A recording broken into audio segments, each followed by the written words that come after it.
Welcome to the extremely boring stories. Today we listening, George Washington, the first president of America. A life shaped by waiting. You begin not with a president, not even with a soldier, but with a boy waiting. George Washington was born in 1732 in Westmoreland County, Virginia, into a family that was respectable but not powerful. This detail matters more than it sounds. Washington did not inherit wealth that made life effortless. His father, Augustine Washington, owned land and enslaved people, but he was not part of the highest elite of colonial Virginia. When Augustine died in 1743, George was just 11 years old. The inheritance was divided carefully, and George did not receive Mount Vernon, the estate most associated with him later in life. That went to his older half-brother, Lawrence. This early separation from power would define Washington's temperament. He grew up close enough to ambition to see it clearly, but far enough away to feel its absence. You can imagine the quiet frustration, watching others command respect while you are expected to learn patience. Washington's formal education ended early. He never attended university. Instead, he learned mathematics, surveying, and basic geography, skills that were practical, repetitive, and unglamorous. Surveying, in particular, shaped him deeply. As a teenager, Washington spent long days measuring land, recording boundaries, and walking miles through forests and unsettled territory. There were no speeches here, no applause, only walking, writing, and careful observation. This work taught him something subtle but crucial. Leadership begins with knowing where things are, how they fit together, and where limits exist. A surveyor cannot guess. He must be precise. That habit of quiet precision followed Washington for the rest of his life. By his late teens, Washington was already managing land and people. He learned to supervise labor, settle disputes, and enforce rules without appearing overly emotional. His personality formed around restraint. He rarely joked in writing. His letters were measured, polite, and often cautious. Even his handwriting suggests control, tight lines, clear spacing, no unnecessary flourishes. At the same time, Washington was deeply conscious of his social standing. He studied etiquette manuals carefully, copying out rules on how to behave at the table, how to speak to superiors, and how to present oneself in company. These were not abstract lessons. In colonial Virginia, reputation mattered as much as wealth. A man could lose influence simply by appearing careless or undisciplined. Washington was determined not to appear careless. By his early 20s, he was already serving in the Virginia militia. His first military experiences were not heroic in the way later stories would suggest. They involved confusion, poor communication, and awkward command decisions. During the early conflicts of what would later become the French and Indian War, Washington made mistakes. He misjudged enemy strength. He surrendered a fort under unfavorable terms. He learned, slowly and publicly, that authority does not guarantee confidence. This is often overlooked because history prefers confident beginnings. But Washington's early career was marked by embarrassment. He wanted recognition and was denied it. He wanted a commission in the British Army and never received one. British officers looked down on colonial soldiers. Washington noticed every slight. Yet instead of reacting emotionally, he adjusted. He listened. He observed British military discipline, supply systems, and command structures. He learned how armies actually functioned when stripped of romantic language. Logistics mattered more than courage. Food mattered more than speeches. Weather mattered more than ideals. You can almost feel the patience accumulating. After the war, Washington returned to civilian life. He married Martha Custis in 1759, a wealthy widow. and through this marriage gained significant property and responsibility. Mount Vernon, once belonging to his brother Lawrence, became his home. But ownership brought work, not ease. Washington became a manager before he became a symbol. His days were structured and repetitive. He rose early. He reviewed correspondence. He inspected fields, buildings, and enslaved laborers. He kept detailed records of crop yields, expenditures, and repairs. He experimented with agricultural methods, shifting from tobacco to wheat to stabilize income. This was not exciting work. It required attention to detail, tolerance for failure, and long-term thinking. Washington learned to wait for results. At Mount Vernon, he also learned contradiction. He spoke often of discipline and order, yet relied entirely on an enslaved workforce. He valued independence, yet benefited from forced labor. These contradictions did not disappear. Instead, they settled quietly into his routine, shaping a man who could hold opposing realities without resolving them. As tensions between the American colonies and Britain increased in the 1760s and 1770s, Washington did not rush to the front of political debate. He attended meetings. He listened. He wrote careful letters expressing concern rather than outrage. His reputation grew not because he spoke loudly, but because he appeared reliable. When the First Continental Congress met in 1774, Washington arrived dressed in his militia uniform. It was a deliberate choice. He said little, but the image spoke for him. Others debated theory and rights. Washington represented readiness. This was the pattern of his life, presence over performance. When war finally came, Washington was chosen to lead the Continental Army not because he was the best strategist, but because he was acceptable to many sides. He was from Virginia, balancing regional interests. He had military experience, though imperfect. He appeared steady, disciplined, and serious. In a moment of uncertainty, those traits mattered more than brilliance. But before he became a general, before he became a president, Washington became something quieter, a man shaped by delay, by routine, by disappointment absorbed rather than expressed. Command without control. When George Washington accepted command of the Continental Army in June 1775, he did not inherit an army in the modern sense. What stood before him was a collection of men with different uniforms, different habits, different expectations, and very little discipline. Many of them had enlisted for short periods. Some planned to return home as soon as harvest season arrived. Others had brought their own weapons, which varied widely in quality. Washington understood immediately that authority on paper did not translate into obedience in practice.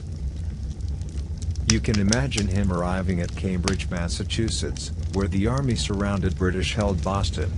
He inspected troops carefully, often in silence. He noted shortages of gunpowder, food, tents, and proper clothing. Records show that at one point the army had less than 10 days' worth of usable ammunition. This was not a situation that allowed for dramatic leadership. It required restraint, patience, and endless paperwork.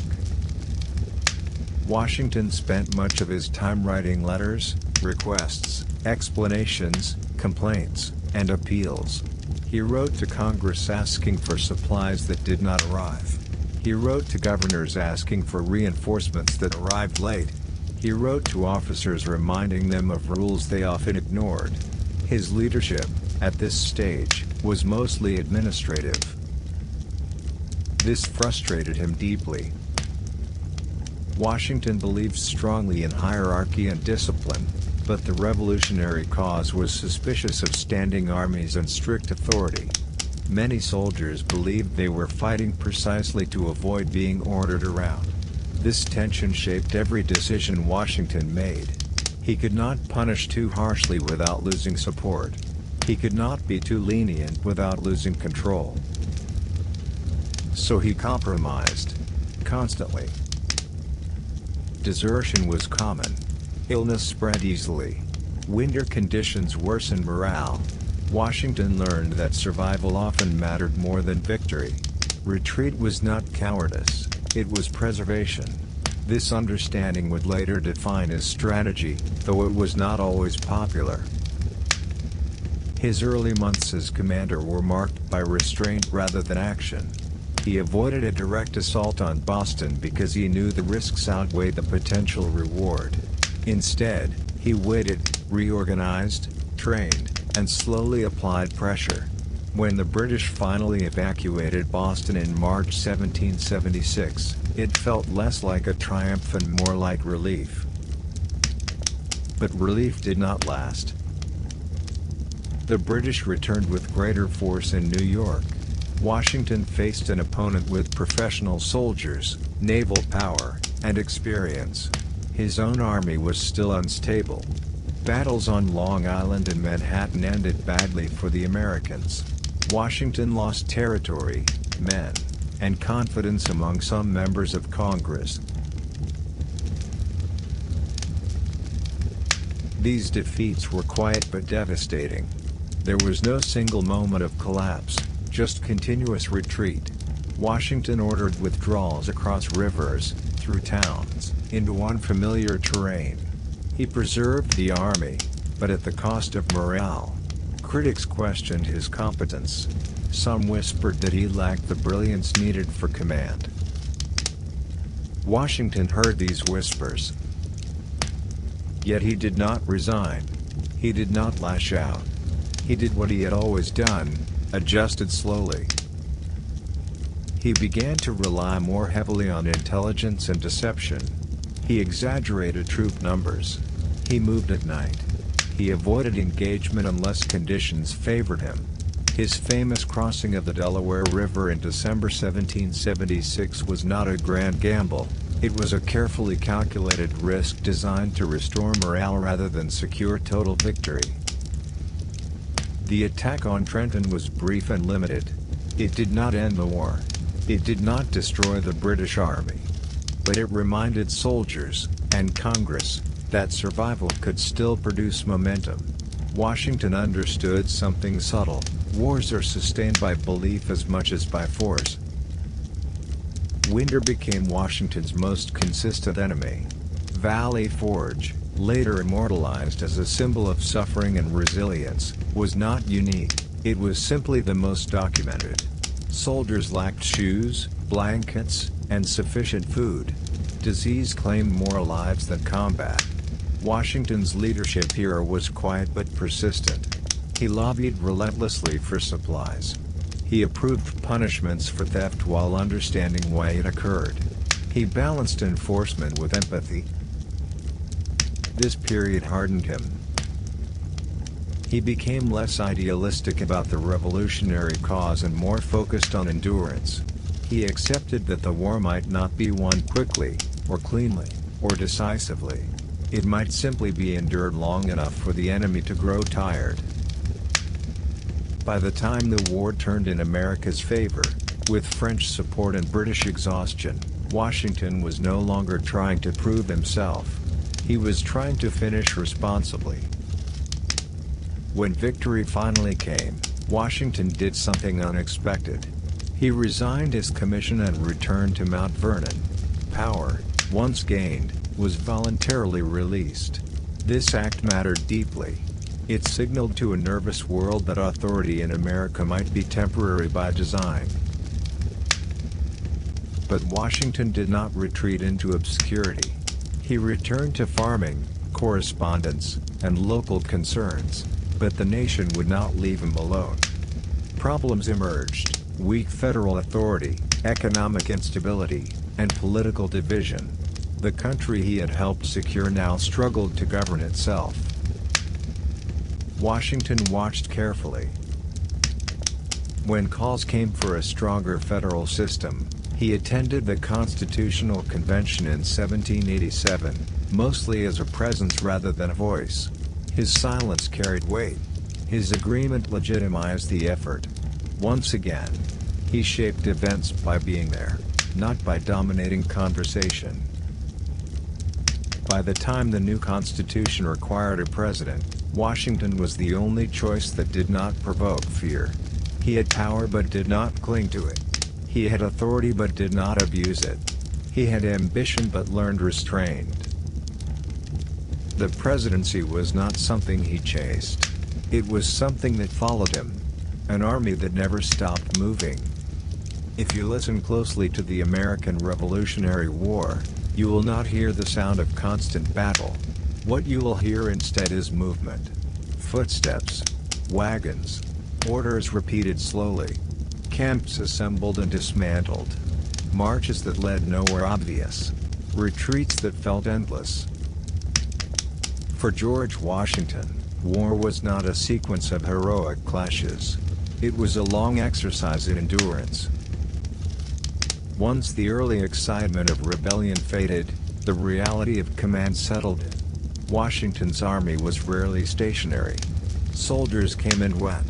Enlistments expired. Men left to tend farms or care for families. Others joined briefly, inexperienced and uncertain. Washington commanded a force that was always changing, always incomplete. You can imagine the frustration this caused. Training men who would leave in months. Planning operations with units that might not exist by the time orders were carried out. Every season reset the army. Washington responded not with anger, but with structure. He insisted on drills. He enforced routines. Camps followed daily schedules, reveille at dawn, inspections, roll calls, meals when available.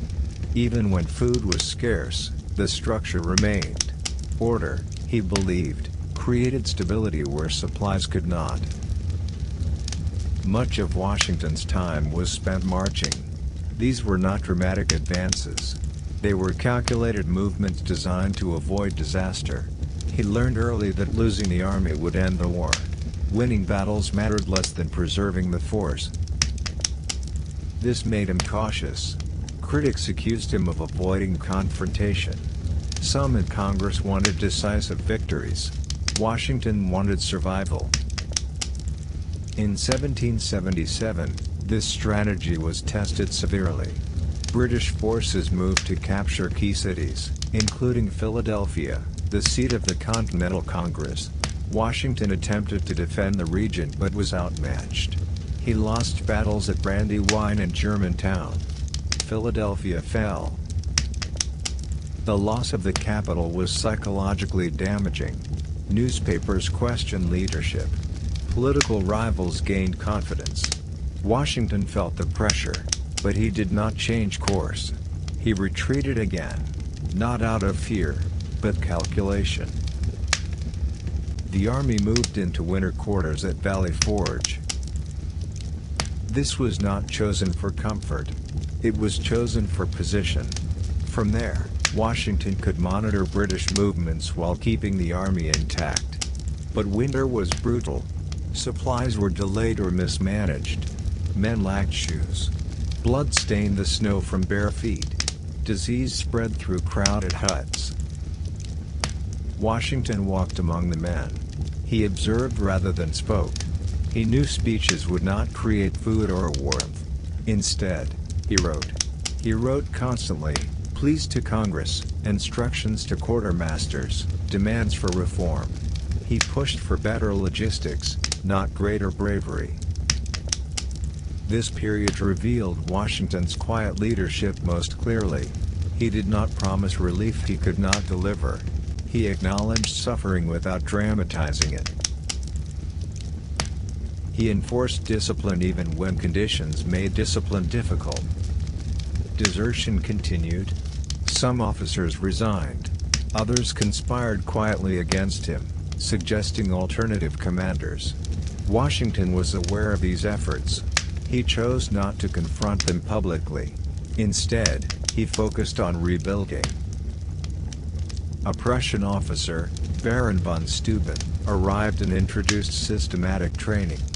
Washington supported him fully. Drills became standardized. Soldiers learned to move as units rather than individuals. This was tedious work, repeated daily. But it transformed the army. Spring came slowly.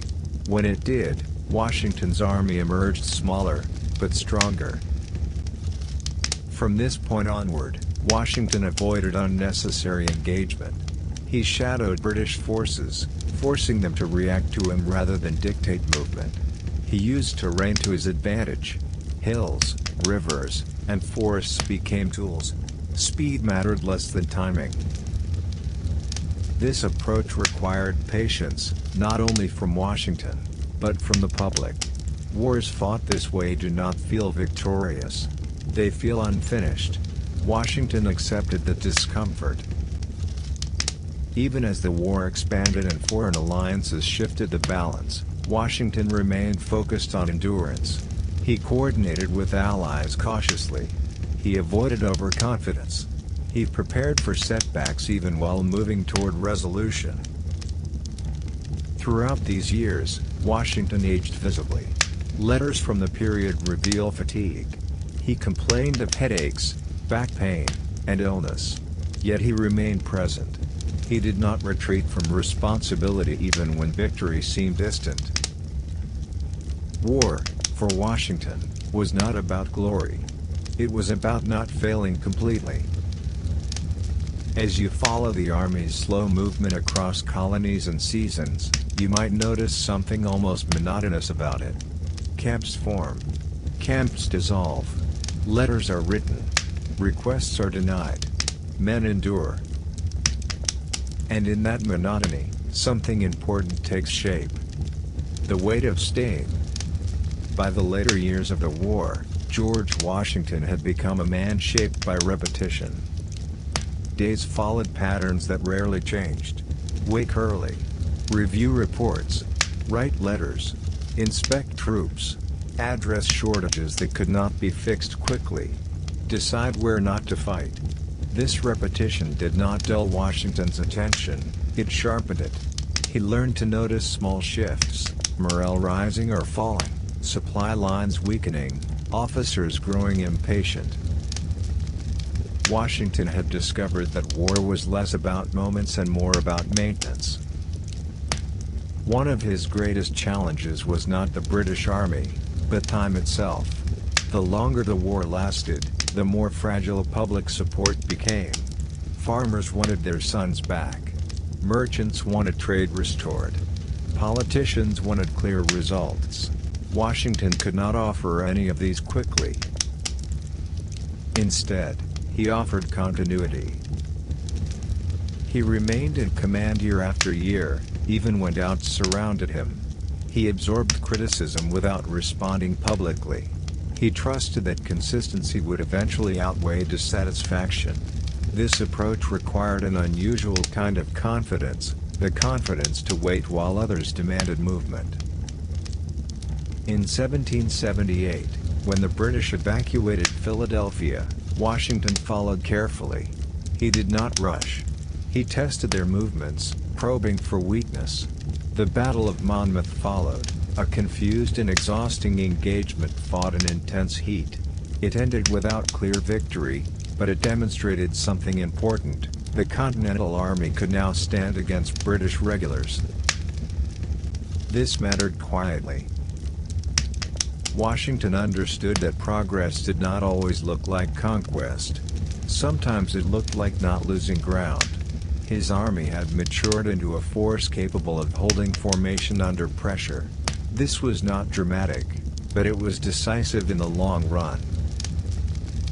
As the war shifted south, Washington remained primarily in the north, coordinating rather than commanding every movement directly. This distance required trust, something Washington had learned slowly. He delegated more. He listened more carefully to subordinates who had proven reliable. Yet even delegation came with anxiety. Communications were slow. Orders arrived late or misunderstood. Washington compensated by writing extensively, explaining intent rather than issuing brief commands. He wanted others to understand why decisions were made, not just what to do. This habit reflected his evolving leadership. Early in the war, he had relied on authority. Now, he relied on shared understanding.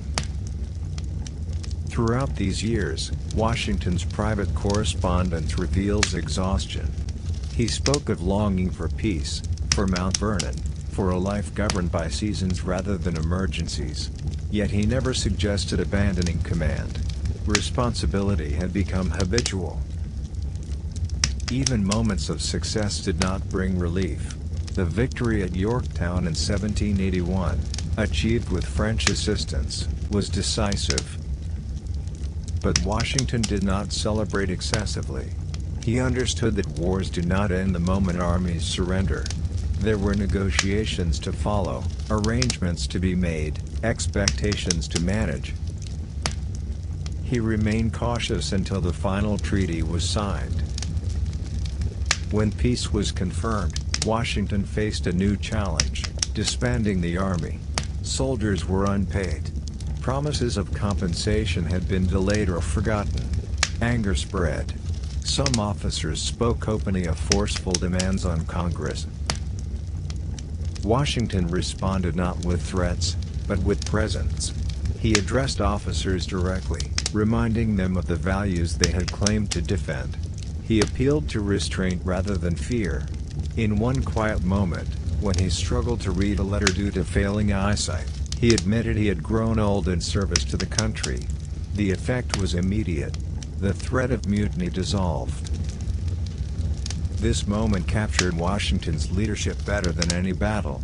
He did not command loyalty, he earned it through endurance. When the army was finally disbanded, Washington resigned his commission. He returned his authority to Congress and went home. The act was deliberate and symbolic. Power was returned, not seized. War had not made Washington grander. It had made him steadier. Years of marching, waiting, and enduring had stripped away illusion. He no longer expected quick solutions.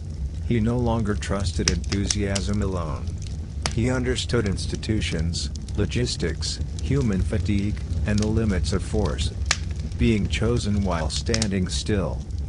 When the war ended and George Washington returned to Mount Vernon, his intention was simple: to disappear into routine. He was tired in a way that rest did not immediately fix. Years of responsibility had left him physically worn and mentally cautious. He wanted mornings defined by familiar sounds, horses, tools, weather, rather than dispatches and decisions. He wanted to measure fields again instead of consequences. For a short while, he succeeded. Washington resumed the life of a landowner. He inspected crops. He reviewed accounts. He experimented with agricultural methods and paid close attention to efficiency. His days were structured and predictable. Letters still arrived, but they concerned fencing, trade, or family matters. This was a return to the rhythm he trusted most. But the country he had helped create was not settling into rhythm. Under the Articles of Confederation, the United States functioned poorly. Congress could not tax effectively. States argued over trade. Debts from the war remained unpaid. There was no strong executive authority to enforce decisions. Laws existed, but compliance was optional. This looseness had once been celebrated as freedom. Now it felt like fragility. Washington watched from a distance. He wrote cautiously worded letters expressing concern. He avoided dramatic language. He disliked public controversy and preferred influence exercised quietly. Still, his reputation carried weight. When he spoke, even mildly, people listened. Events soon forced attention. Economic unrest grew. Farmers struggled with debt. In Massachusetts, Shays' Rebellion exposed how weak the federal government truly was. Armed citizens challenged state authority. Order, which Washington valued deeply, appeared at risk. This disturbed him. Washington had not fought a war to see authority dissolve into confusion. He believed liberty required structure. Without it, freedom became unpredictable and dangerous. Yet he was reluctant to re-enter public life. He understood how power clings once accepted. When plans emerged for a convention to revise the Articles of Confederation, Washington hesitated. He agreed to attend only after careful consideration. His presence, once again, would signal seriousness rather than dominance. At the Constitutional Convention in 1787, Washington spoke little. He presided rather than debated. His role was symbolic but crucial. His approval lent legitimacy to the process. Delegates disagreed fiercely behind closed doors, but Washington remained a stabilizing figure, quiet, attentive, restrained. When the Constitution was completed, the question of leadership became unavoidable. There was no real campaign. No rallies. No speeches. Washington did not seek the presidency. In fact, he worried about it. He feared that accepting the role might set a precedent for ambition. He feared failure more than he feared obscurity. But there was also reality. Without Washington, the presidency itself might appear weak or dangerous. Many believed the new system would not survive its first years without a trusted figure at its head. So Washington accepted. Reluctantly. His election was unanimous. This fact is often repeated, but rarely examined. It was not enthusiasm that produced unanimity, it was necessity. Washington was acceptable to everyone because he frightened no one. Preparation for the presidency did not feel like triumph. It felt like obligation. Washington worried constantly about setting examples. How formal should the office be? How distant? How approachable? There were no precedents. Every decision would become one. He chose restraint again. Inauguration Day in 1789 was not celebratory in the modern sense. Washington wore plain clothing rather than ceremonial attire.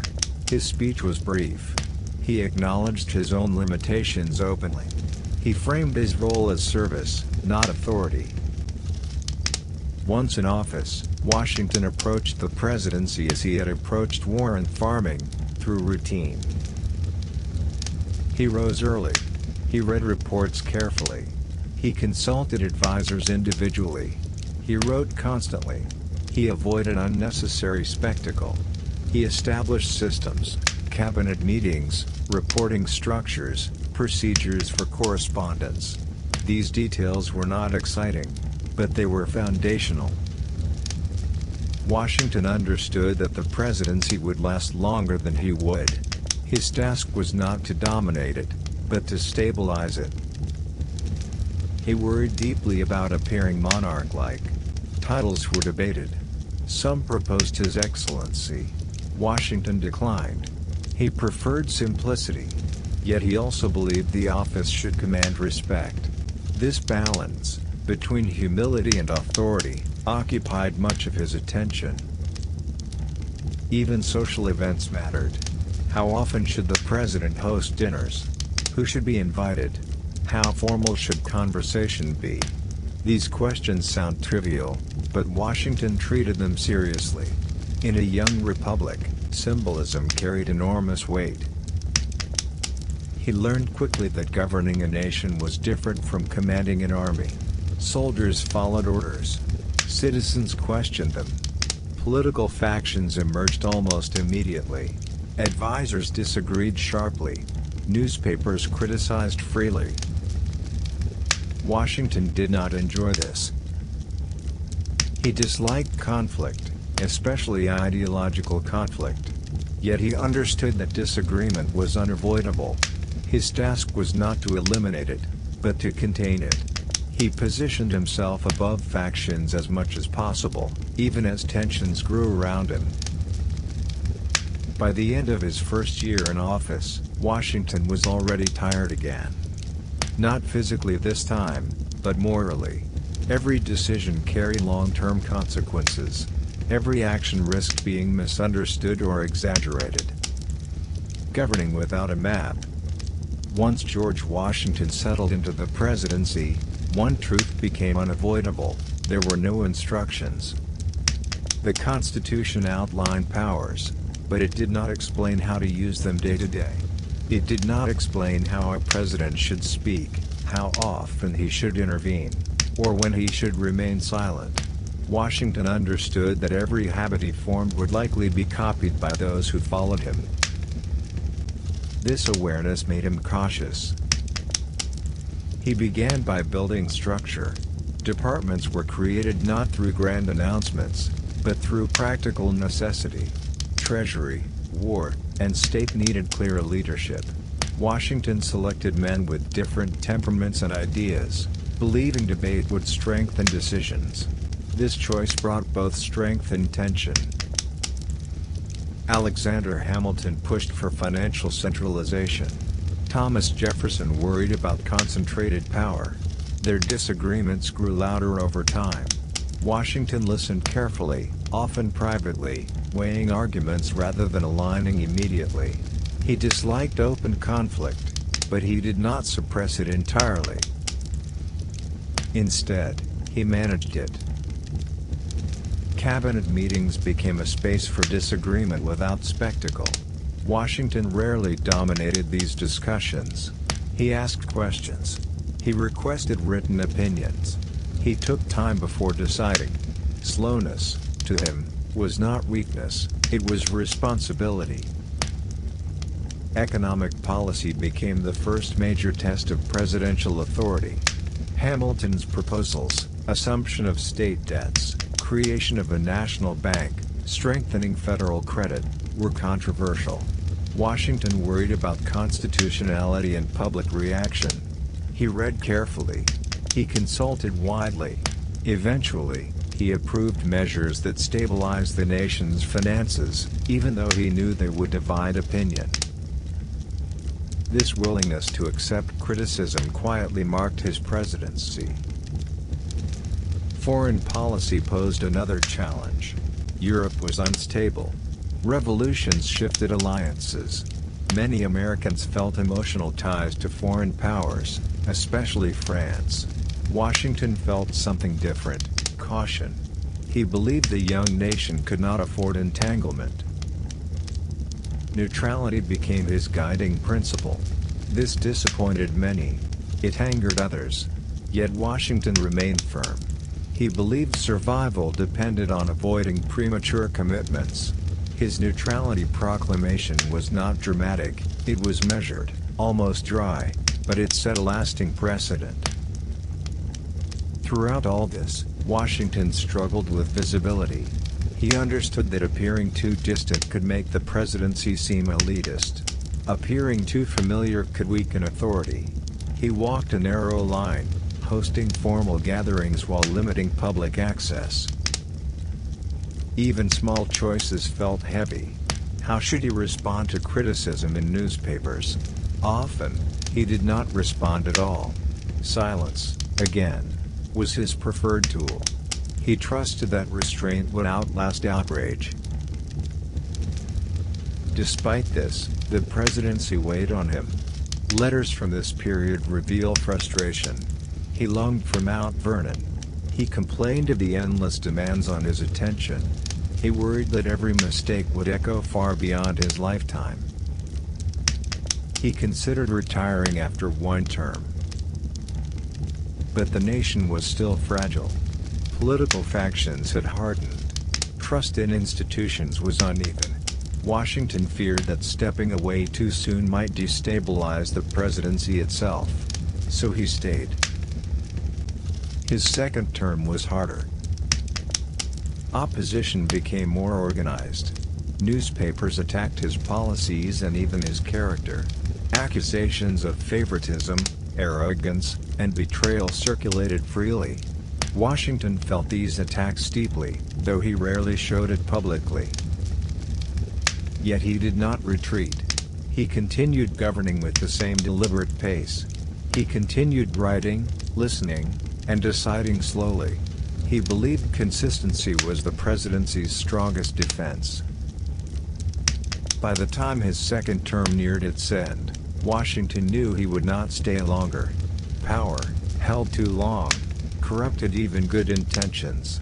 He wanted to demonstrate that leadership could be temporary by choice. This decision led to his most carefully considered public statement: the farewell address. He did not deliver it as a speech. He published it quietly, as a letter. In it, he warned against political factions, regional divisions, and foreign entanglements. He spoke not as a commander or ruler, but as a citizen stepping back. It was a document shaped by restraint, not urgency. As Washington prepared to leave office, he faced a new uncertainty.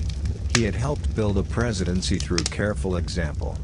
But once he stepped away, it would belong to others, men less cautious, less restrained, perhaps less patient. Governing from borrowed rooms. When George Washington became president, there was no real capital of the United States. This is easy to forget. Nations feel permanent when viewed from a distance, but in the late 1780s the American government lived in borrowed spaces. Congress moved from city to city. Offices were temporary. Records were packed into trunks and unpacked again months later. Nothing about governance felt settled. Washington began his presidency in New York City, not because it was chosen carefully, but because it was available. Government buildings were adapted, not designed. Meeting rooms were small. Housing for officials was improvised. The idea of a permanent seat of government existed only as a concept, not a place.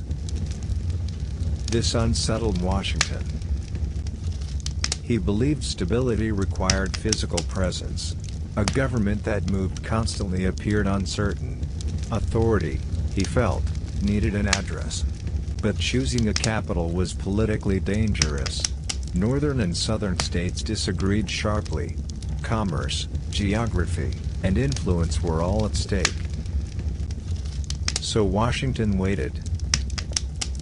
For a time, the government operated as if temporary arrangements might last indefinitely.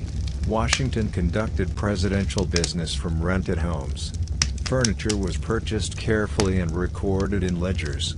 Even chairs and desks felt symbolic, too lavish, and the office looked aristocratic, too plain, and it appeared weak.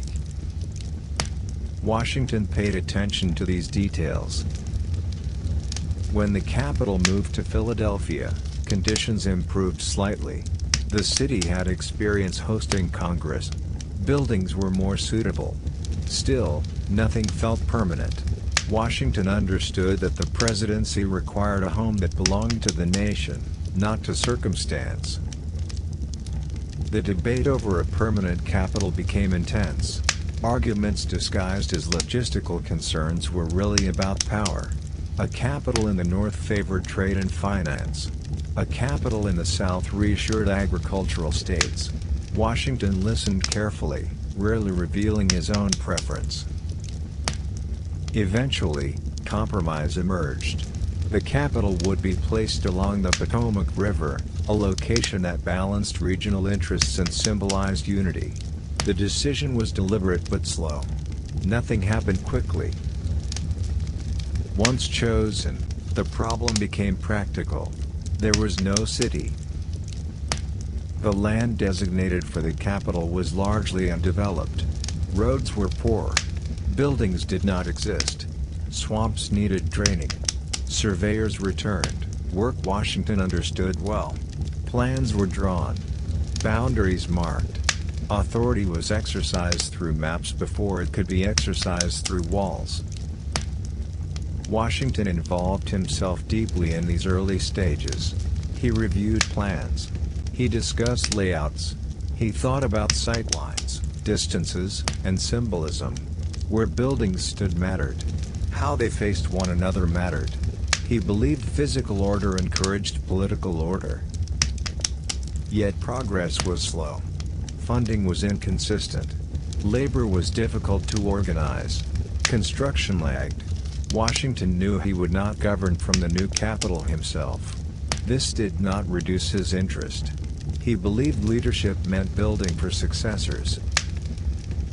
While the capital slowly took shape, Washington continued governing from temporary quarters. He signed laws, hosted officials, and conducted diplomacy from spaces that would soon be vacated. There was something almost transitional about everything he touched. This matched the nation's condition. Citizens argued about taxes, representation, and authority. Newspapers criticized the president freely. The government worked, but awkwardly. Washington accepted this awkwardness. He did not expect perfection. He expected persistence.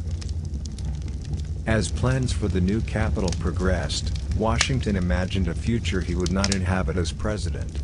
He imagined officials walking streets that did not yet exist.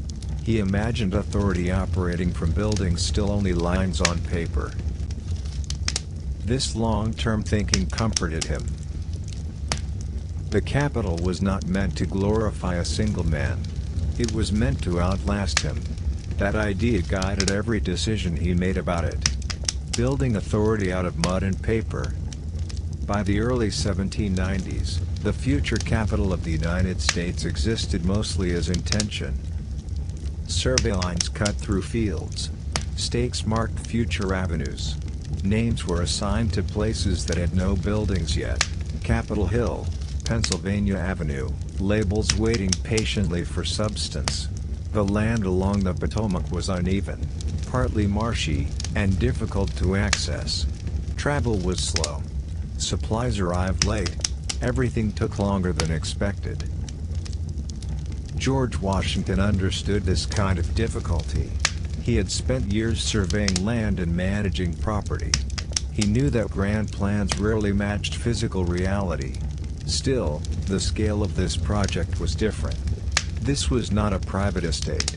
It was an attempt to give permanence to authority. Washington watched the progress carefully, even as he governed from elsewhere. Decisions about the capital required balancing vision with restraint. How large should the city be? How wide the streets? How imposing the buildings? Washington wanted dignity, not excess. He worried that grandeur might suggest monarchy. He worried that modesty might suggest weakness. So again, he chose balance. The design emphasized openness. Broad avenues allowed movement and visibility. Public buildings were set apart rather than crowded together. Space itself became symbolic, room for growth, for future generations to adapt rather than inherit fixed limits. Yet symbols alone did not solve daily problems. Construction required labor, materials, and money. Funding was uncertain. Congress debated expenditures. Workers were difficult to retain. Enslaved labor was used alongside hired workers, a quiet contradiction embedded into the city's foundations. Washington did not publicly address this contradiction, but he knew it existed. The capital, like the nation, was being built on compromises that were not resolved. As delays mounted, criticism followed. Some argued the project was unnecessary. Others believed it was impractical. Washington did not respond publicly. He trusted that time would justify the effort. He believed that visible permanence would eventually calm political anxieties that arguments could not. While the city rose slowly, Washington's presidency continued under strain. Political divisions hardened. Trust in federal authority was tested by resistance to taxes and laws. The Whiskey Rebellion revealed how fragile obedience still was. Washington responded decisively, asserting federal authority while carefully limiting force. This action reinforced his belief that institutions needed visible grounding. Laws required enforcement. Authority required presence. A permanent capital would embody that presence. By the time Washington prepared to leave office, the new capital remained unfinished. He would never govern from it. He accepted this without resentment. His role, he believed, was not to enjoy the results of leadership, but to prepare conditions for continuity. In his final years as president, Washington reviewed reports on the city's progress from a distance. He approved adjustments. He worried about costs. He imagined how future officials might experience the place. Would they feel stability? Would they feel responsibility? These questions mattered to him deeply.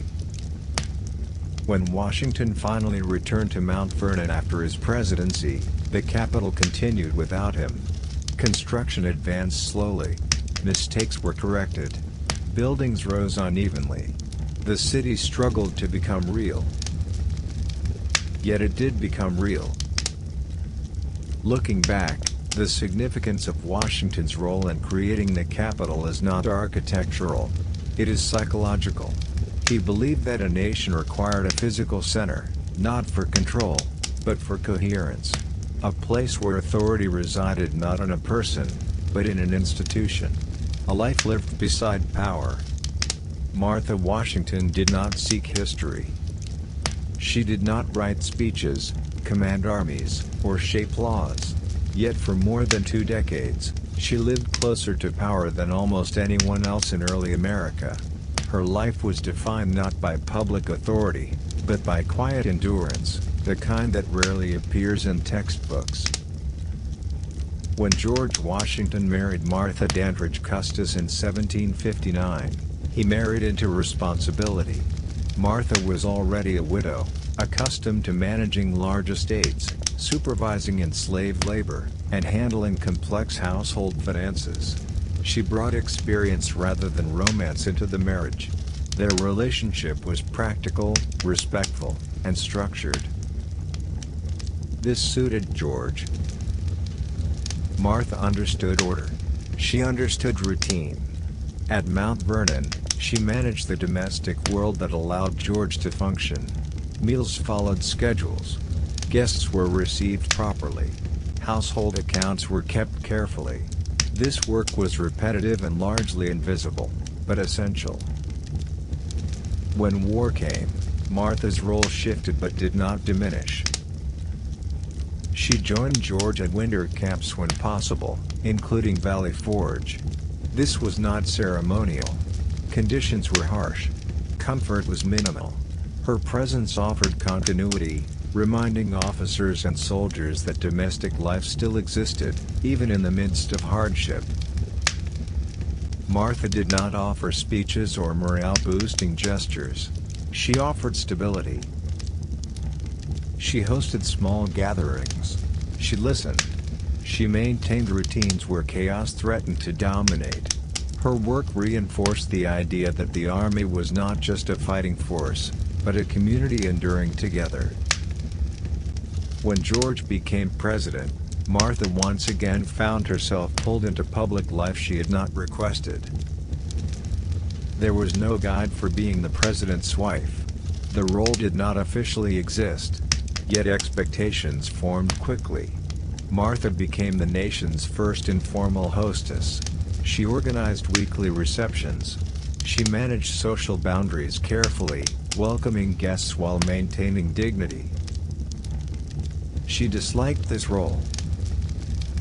Letters reveal her longing for Mount Vernon, for privacy, for predictability.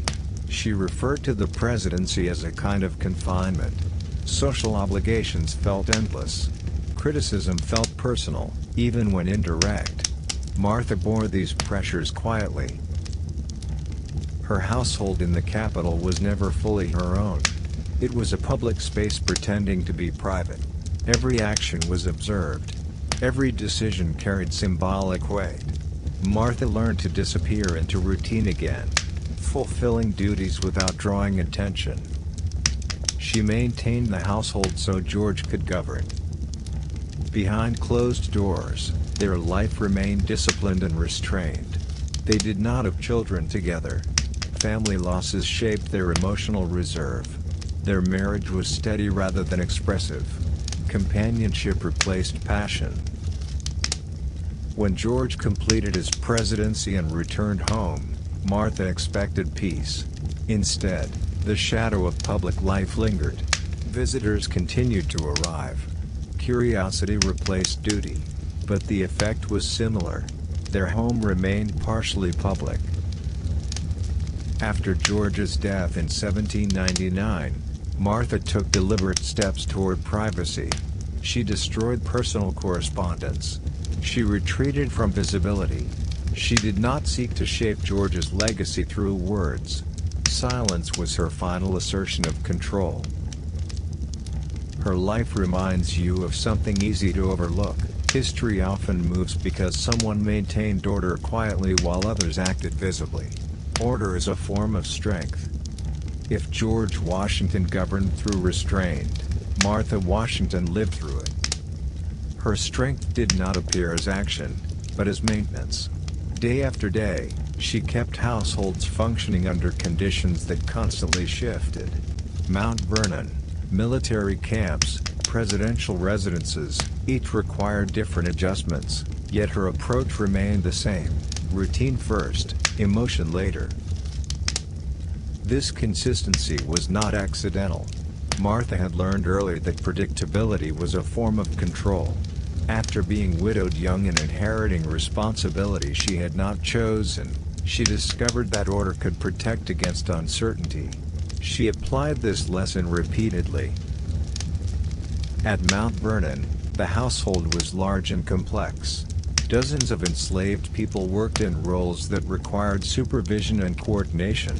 Supplies had to be tracked. Guests arrived often, sometimes unannounced. Martha oversaw these systems quietly. She did not interfere with George's work, but she supported it indirectly by ensuring his domestic world functioned without interruption.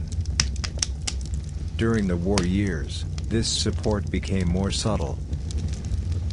When Martha joined George at winter encampments, she brought domestic habits into military spaces. She arranged meals when possible. She preserved social rituals, tea, conversation, shared time, that reminded officers of civilian life. These gestures were small, but stabilizing. You can imagine the contrast. Outside, men drilled, suffered, and waited. Inside, a few moments of routine persisted. This was not luxury. It was continuity. Martha rarely recorded her feelings publicly, but private letters reveal emotional fatigue. She worried constantly about George's safety. She endured long separations without complaint. Loss had already shaped her expectations. She had buried children. She had survived uncertainty before. The war demanded the same endurance again. When the presidency began, Martha's endurance was tested in a different way. Social expectations became rigid. Weekly receptions were required. Invitations had to be managed carefully. Too much familiarity risked disrespect. Too much distance risked criticism. Martha navigated this narrow space without formal authority. She was visible but voiceless in policy. Present but peripheral. She accepted this role without enthusiasm. The household staff became an extension of public image. Servants' behavior reflected on the presidency. Martha monitored conduct quietly. She enforced standards gently but firmly. Mistakes were corrected privately whenever possible. Public embarrassment was avoided. This discretion mattered. Washington's administration faced constant criticism. Newspapers mocked policies, personalities, and decisions. Martha absorbed these attacks silently. She did not respond. She did not defend herself publicly. She believed visibility invited more scrutiny. Her letters from this period are often restrained, even distant. She spoke of longing for Mount Vernon as a place of rest, not as a symbol. She wanted fewer guests, fewer obligations, fewer eyes. Yet she did not withdraw.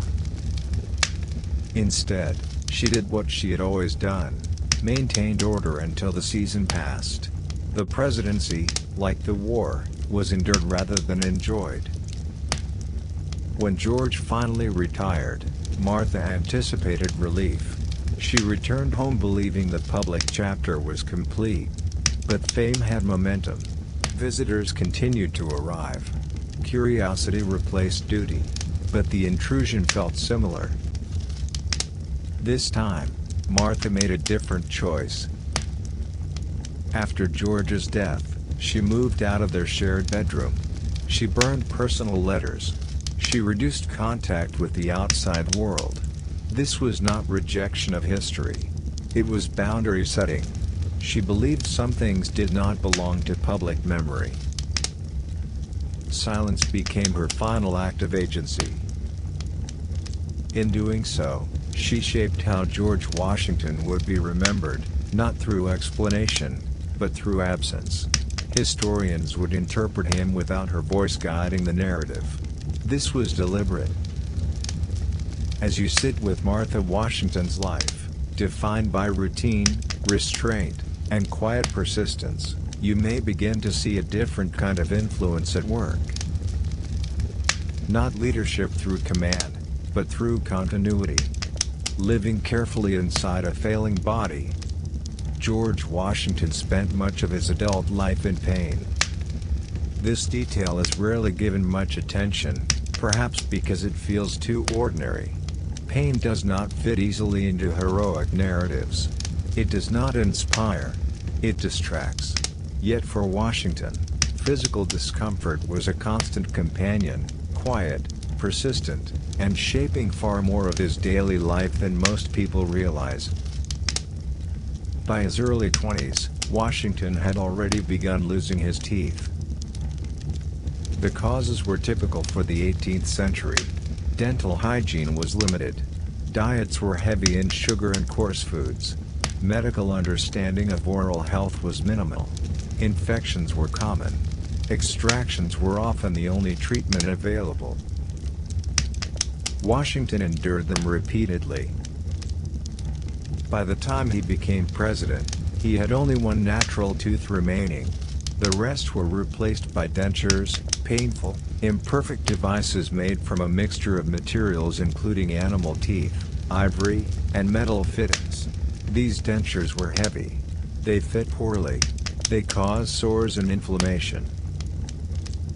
You can imagine the effort required simply to speak clearly. Washington was deeply self-conscious about his appearance. Portraits were carefully controlled. Painters were instructed subtly. His jawline, often appearing rigid or swollen in paintings, reflected the strain of holding dentures in place.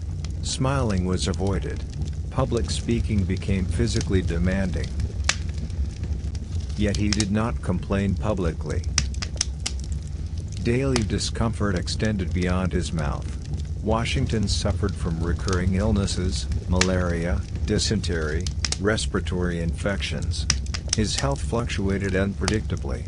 Medical treatments of the time often worsened conditions rather than improving them. Bloodletting, purging, and harsh remedies were common. Washington submitted to these treatments dutifully. He believed discipline extended to the body. He followed physicians' advice even when it caused suffering. He recorded symptoms carefully. He adjusted routines to accommodate weakness without drawing attention to it. This self-management influenced his leadership style. He avoided unnecessary physical exertion. He scheduled days carefully, allowing time for rest. He limited emotional displays, partly because pain made emotional regulation more difficult. Calm was not only a moral choice, it was a physical necessity. You begin to see how restraint shaped not just his character, but his survival. Meals were carefully chosen. He avoided certain foods that aggravated his condition. He ate slowly. He drank moderately. These habits were not symbolic, they were practical responses to discomfort. Travel became increasingly difficult with age.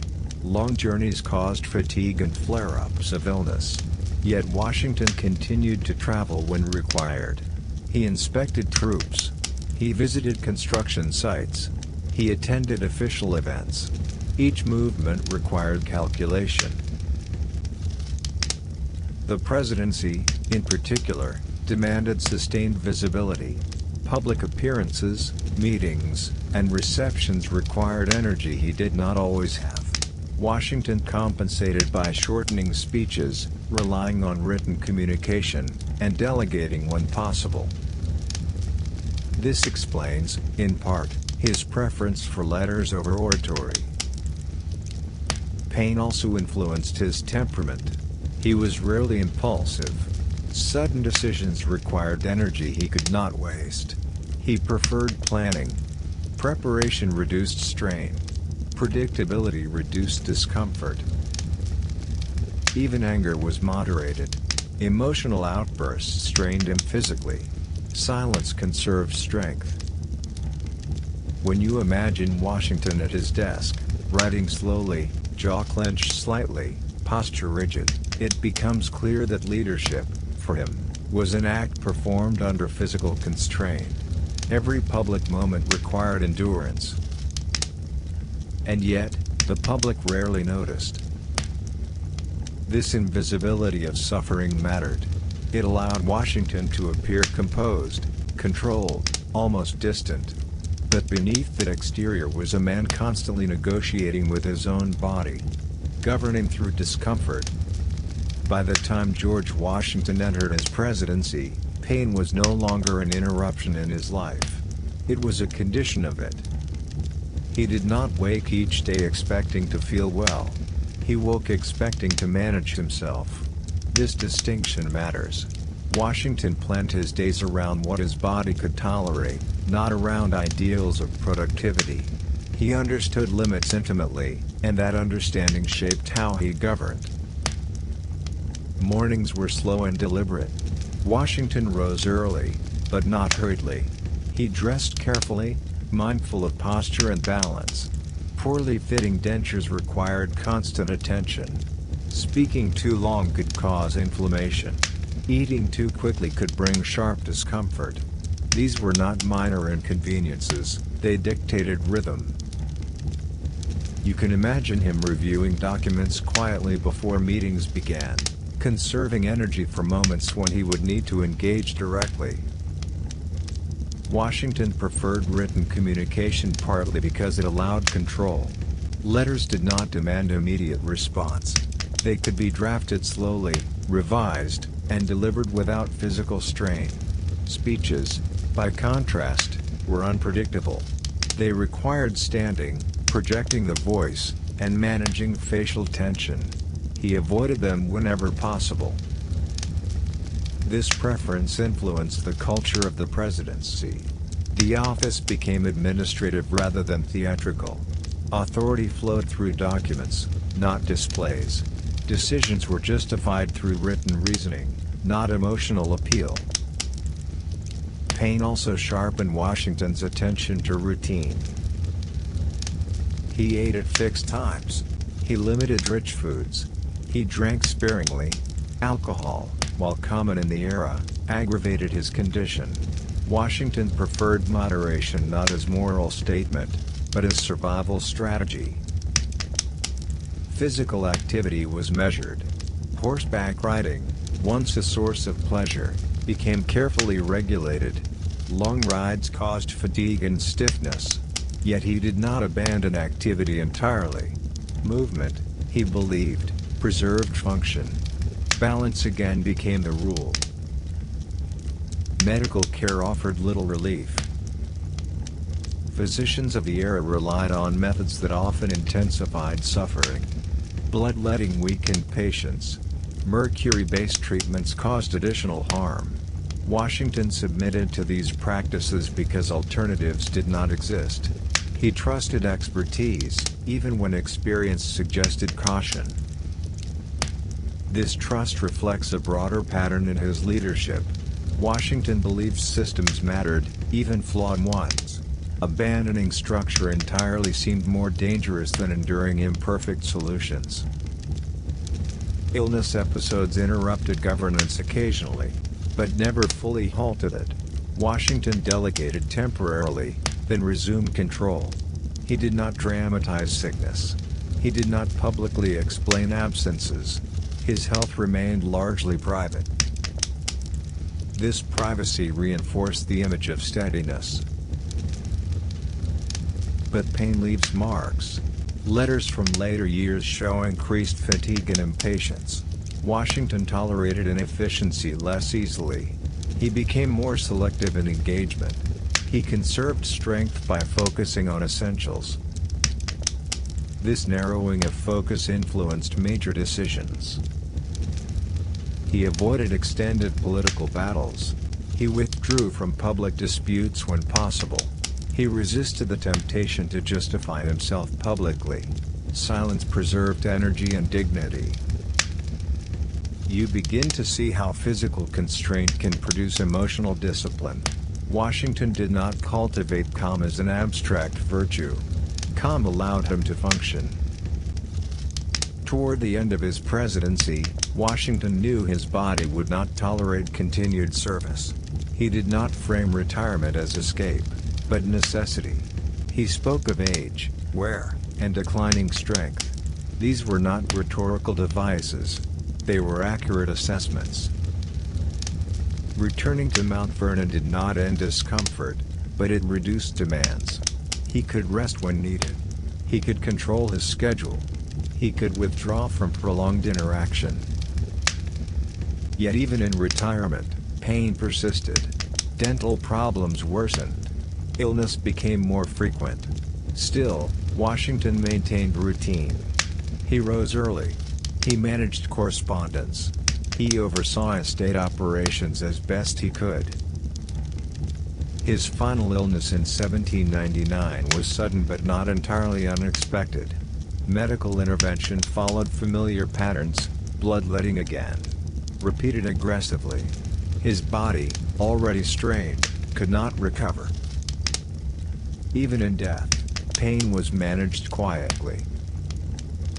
Washington's physical suffering rarely appears in grand narratives, yet it shaped everything: his pace, his restraint, his preference for structure, his reluctance toward excess. Leadership, for him, was not an expression of vitality.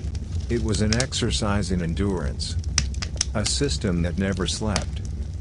Mount Vernon looked calm from a distance. The house sat above the Potomac River, orderly and symmetrical. Fields stretched outward in planned sections. Paths were maintained. Work followed schedules. From the outside, it appeared as a place of balance and control, exactly the kind of environment George Washington valued. But beneath that order was a system that never rested. By the time Washington returned to Mount Vernon after the Revolutionary War, more than 300 enslaved people lived and worked on the estate. Some were owned directly by Washington. Others belonged to the Custis estate through Martha's first marriage. This distinction mattered legally, but not practically. Daily life was governed by the same routines. Washington managed slavery the way he managed everything else, through structure. He kept detailed records. Names, skills, productivity, illnesses, punishments, births. Nothing was left entirely to chance. He believed efficiency reflected moral responsibility. Disorder, in his view, led to waste and suffering. This belief did not challenge the system itself, it refined it. Enslaved people at Mount Vernon worked from dawn until dusk. Some labored in fields. Others worked as blacksmiths, carpenters, cooks, laundresses, or stable hands. Their tasks were assigned carefully, based on perceived ability and physical condition. Washington paid close attention to output. Productivity was measured, compared, adjusted. Punishment existed, But Washington preferred regulation over violence. He disliked unpredictability. Discipline was meant to be corrective, not chaotic. This approach did not make slavery humane. It made it systematic. Washington believed himself a fair master. He worried about food rations. He monitored clothing allowances. He approved medical care when illness threatened productivity. These actions were often cited later as evidence of restraint. Yet they existed entirely within a system that denied freedom, autonomy, and choice. That contradiction lived quietly at Mount Vernon. Washington rarely spoke publicly about slavery during most of his life. Privately, his views evolved slowly. He expressed discomfort with the institution in later years. He questioned its sustainability. Yet he did not dismantle it while alive. The estate depended on enslaved labor. His lifestyle depended on it. His sense of order depended on it. You can imagine the tension this created. Washington valued liberty deeply.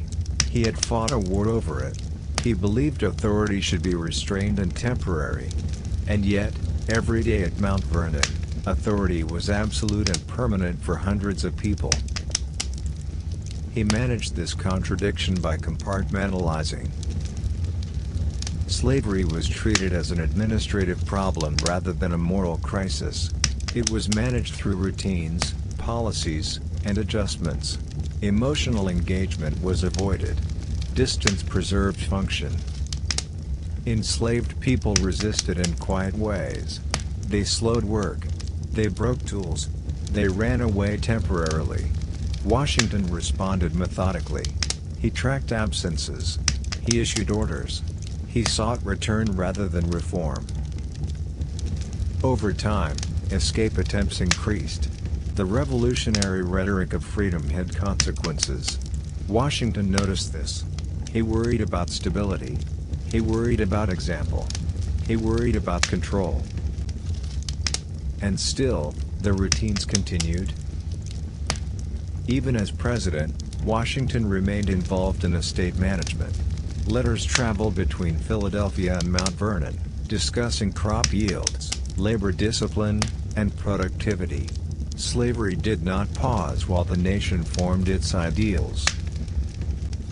When Washington eventually decided that enslaved people he owned directly would be freed upon Martha's death, it was a delayed decision. It did not disrupt the system immediately. It postponed change beyond his lifetime. This choice reveals something important. Washington could imagine reform abstractly, but he struggled with disruption concretely. Order mattered more than resolution. As you sit with this quiet contradiction, liberty framed by control, ideals supported by forced labor, you may feel the discomfort Washington himself never fully resolved. Control without comfort. As George Washington grew older, the system at Mount Vernon grew heavier. Not larger, just heavier. More complex. More fragile. Slavery required constant attention to remain stable, and Washington was deeply aware of this. The estate did not simply function on its own. It required surveillance, documentation, and correction. Order had to be enforced daily. Washington watched everything. He received weekly and monthly reports. He commented on labor efficiency, crop output, and discipline. When enslaved people fell ill, he weighed compassion against productivity. When work slowed, he looked for causes: fatigue, resistance, or mismanagement. Nothing was neutral. Every change required explanation. This constant oversight reveals something important. Slavery was not passive. It demanded energy. Washington increasingly disliked confrontation, yet slavery placed him in a permanent position of authority. He resolved this tension by turning decisions into procedures. Rules replaced judgment. Distance replaced emotion. If punishment occurred, it was framed as correction. If families were separated, It was recorded as logistics. Language softened reality, allowing the system to continue without forcing moral reckoning. But the people enslaved at Mount Vernon did not disappear into paperwork. They formed families. They shared knowledge. They negotiated quietly. Some learned skilled trades that gave them limited leverage. Others resisted through escape. Washington tracked runaways carefully, noting patterns and connections.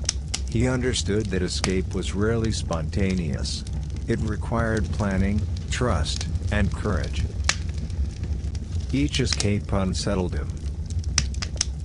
Not only because it threatened order, but because it revealed the limits of control. Washington responded by tightening oversight rather than loosening the system. Stability remained his priority. During his presidency, the contradiction sharpened. Washington was now the public symbol of liberty while privately enforcing enslavement. This duality required careful management. When living in Philadelphia, where gradual emancipation laws existed, Washington rotated enslaved servants back to Virginia periodically to prevent their legal freedom. This was done quietly, deliberately, and legally. The system adjusted to preserve itself. Washington justified this behavior internally as necessity. He believed sudden change would harm everyone involved. He feared economic collapse. He feared social disorder. He feared losing control of a structure he had spent a lifetime maintaining. And yet, his letters from later years show discomfort. He spoke of slavery as a problem for the future. He expressed hope for gradual abolition through law. These were cautious thoughts, carefully distanced from immediate action. Change, again, was postponed. When Washington wrote his will, he finally took a step he had avoided in life. He ordered that enslaved people he personally owned be freed after Martha's death. He also made provisions for education and support for some. This decision was unprecedented among major founders. But it was limited.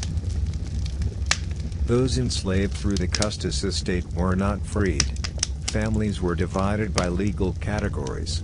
Freedom was conditional, delayed, incomplete. The system loosened slightly, but it did not collapse. Washington died before freedom arrived.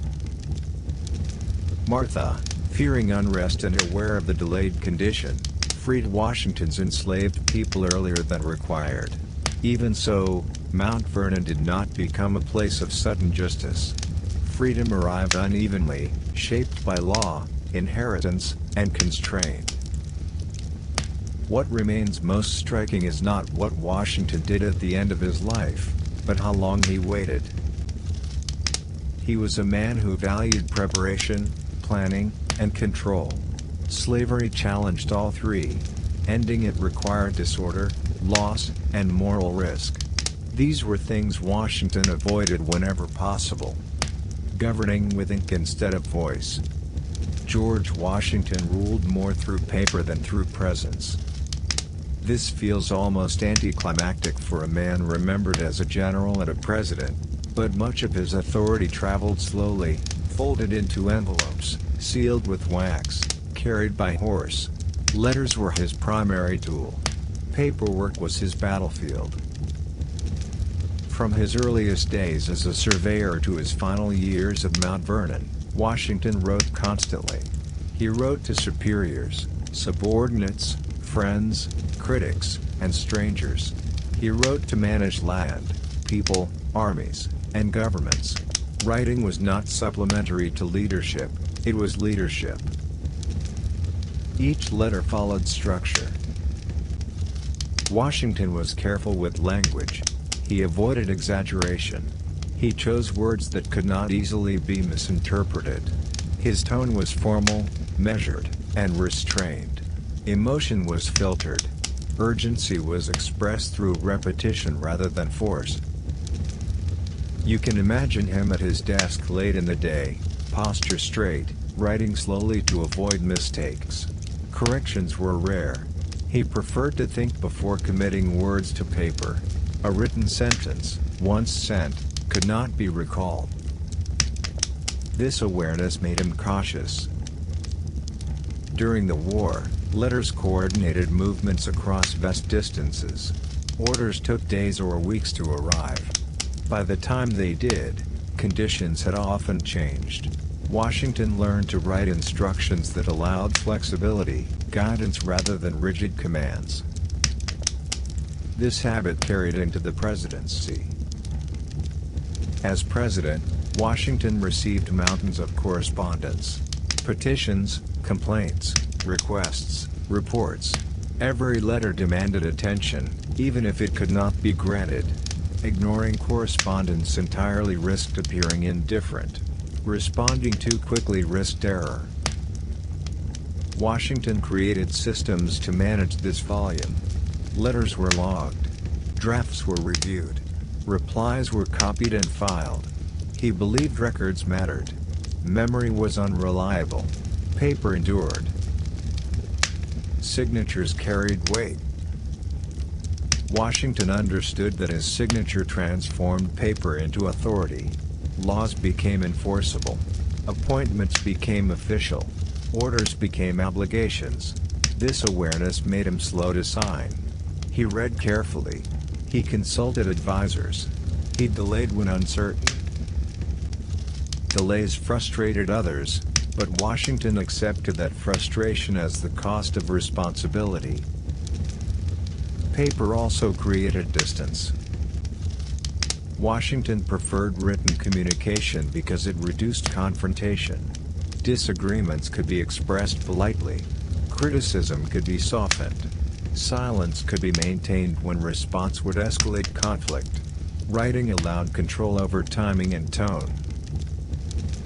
This distance shaped his image as reserved, even cold. Yet the volume of writing reveals engagement rather than withdrawal. Washington cared deeply about outcomes. He simply expressed care through documentation rather than passion. During the presidency, paperwork multiplied. Departments sent reports. Foreign ministers sent dispatches. Congress sent bills. Everything passed through the president's hands. Washington felt the accumulation physically. Long hours of reading strained his eyes. Writing aggravated jaw pain from dentures. Still, he continued. Routine made this possible. Mornings were reserved for correspondence. Afternoons for meetings. Evenings for review. This structure allowed Washington to function despite physical limitations and mental fatigue. Disorder increased strain. Paper created order. You begin to see how leadership, for Washington, became an exercise in endurance rather than inspiration. He did not seek memorable phrases. He sought clarity. He did not aim to persuade emotionally. He aimed to record decisions clearly enough to withstand challenge. And yet, paper also preserved conflict. Letters between Washington and his cabinet reveal tension, disagreement, and frustration. These debates were not loud, but they were deep. Ideas clashed slowly, across pages, over weeks. Washington absorbed these debates quietly before deciding. The result was governance that felt slow, but stable. As George Washington's presidency continued, paperwork stopped feeling like a task and started feeling like a condition. There was no clear end to it. Letters arrived every day, carried by writers who rarely brought good news alone. A request for approval sat beside a report of failure. A petition for mercy followed a warning of unrest. Washington learned quickly that governing meant living inside an unfinished conversation. He rarely experienced closure. Many letters asked for things he could not give. Appointments, money, exceptions, protection. Veterans asked for overdue pay. Merchants asked for trade advantages. Citizens asked for justice in disputes that were deeply local but politically sensitive. Washington read them anyway. He believed attention was a form of respect, even when outcomes disappointed. He often responded with carefully worded refusals, polite, restrained, and firm. Saying no, he discovered, required more effort than saying yes. A refusal had to explain itself without escalating conflict. This made decision-making slow. Washington was criticized for this slowness. Some saw it as indecision. Others called it weakness. He accepted these judgments quietly. Speed, he believed, produced mistakes that paper could not undo. His signature remained the final act. Signing a document was never casual. Washington understood that once his name appeared, the decision became part of institutional memory. Future leaders would reference it. Courts might interpret it. Citizens would feel its effects long after the moment passed. So he delayed. He read drafts. He asked for revisions. He requested written opinions from advisors rather than verbal summaries. Writing forced clarity. Spoken arguments faded, written ones endured.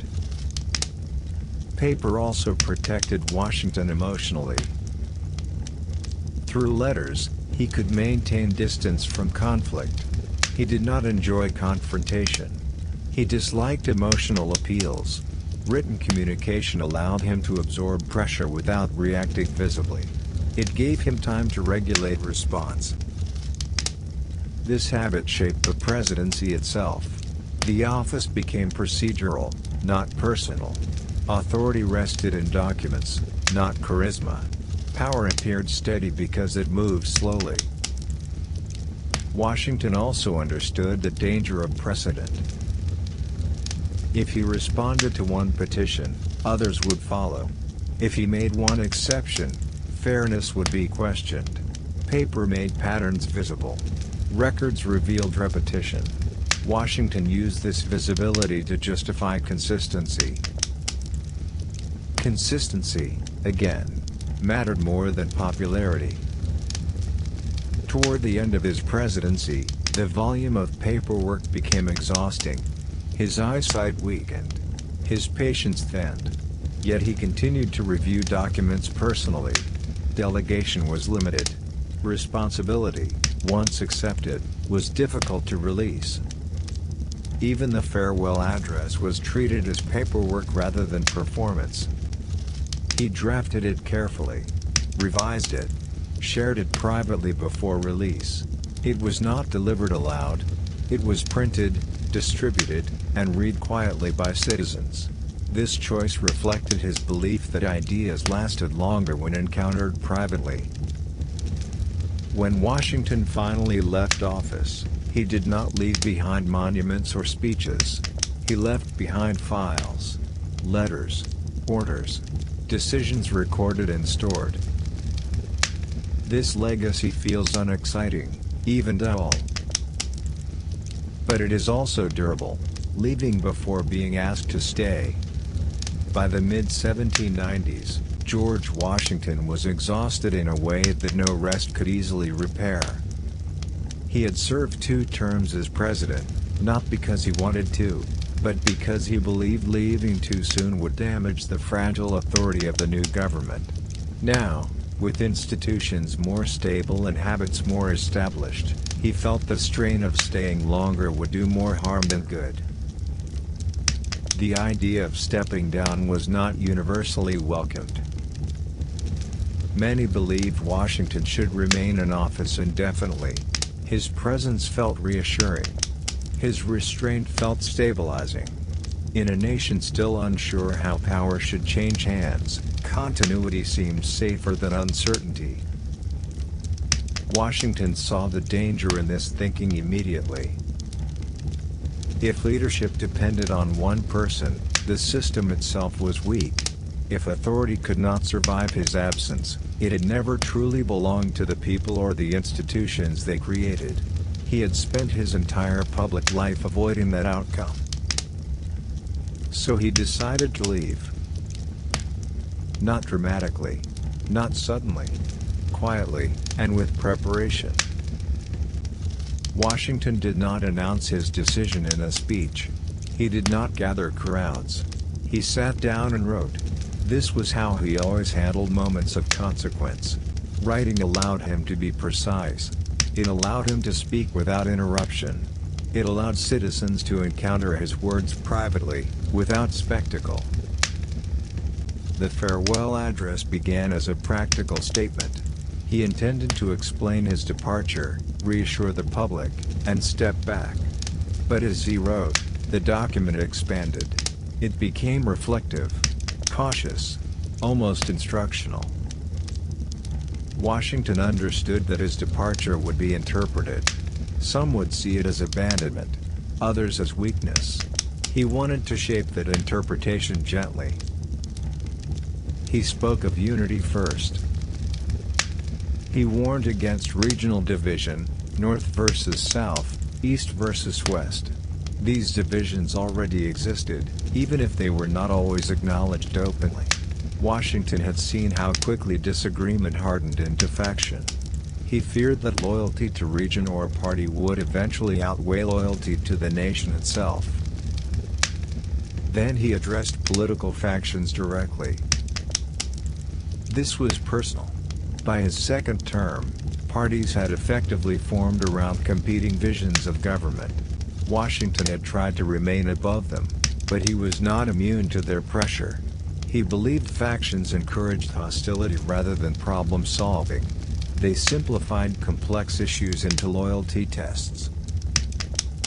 He did not call for their abolition.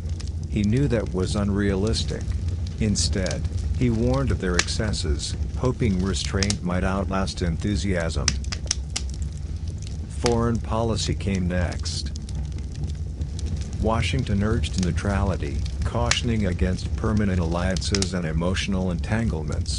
He believed young nations were especially vulnerable to being pulled into conflicts that did not serve their long-term interests. This was not isolationism. It was strategic patience. The tone of the address was calm, almost subdued. There was no celebration of victory, no recounting of personal achievements, no attempt to secure a legacy. Washington framed himself as a caretaker stepping aside, not a founder claiming ownership. This choice mattered. By leaving voluntarily, Washington made power appear temporary. He normalized departure. He turned retirement into an act of service. This may have been his most influential decision. When the farewell address was published, reactions were mixed. Some praised it. Others ignored it. Some criticized its warnings as overly cautious. Washington did not respond. He had said what he felt was necessary. Interpretation now belonged to others. What is striking is how ordinary the act was. No ceremony. No applause. Just words printed and distributed. A man stepping away from authority without forcing the moment to notice him. Being present only in absence. Once George Washington announced his decision to step down, something subtle changed. For the first time, the nation had to imagine itself without him, not in theory, but in practice. This shift was uncomfortable. Washington had been a constant presence for nearly a generation, in war, in transition, in governance. His restraint had become a kind of background stability, noticed most clearly when it began to fade. Washington himself became quieter. He did not tour the country to explain his choice. He did not defend the farewell address against critics. He allowed the document to stand on its own. This silence was intentional. He believed explanation weakened example. Leaving cleanly mattered more than persuading everyone to agree. The final months of his presidency were deliberately uneventful. Washington continued routine work. He signed remaining documents. He met with advisors. He avoided introducing major initiatives. He did not want to burden his successor with unfinished projects tied too closely to his own authority. This restraint was a final act of discipline. When the transition approached, there was no established process. Again, there was no map. Washington offered cooperation but not control. He did not attempt to guide his successor from behind the scenes. Power, once released, stayed released. This mattered more than people realized at the time. The new president would face criticism immediately. Comparisons were inevitable. Washington knew this. He resisted the temptation to remain visible as a stabilizing reference. Stability, he believed, had to come from institutions, not individuals. Public reaction to his departure revealed unease. Newspapers speculated about the nation's future. Some feared disorder. Others feared ideological extremes. Washington read these concerns quietly, but he did not reinsert himself. He had spent decades preventing collapse through presence.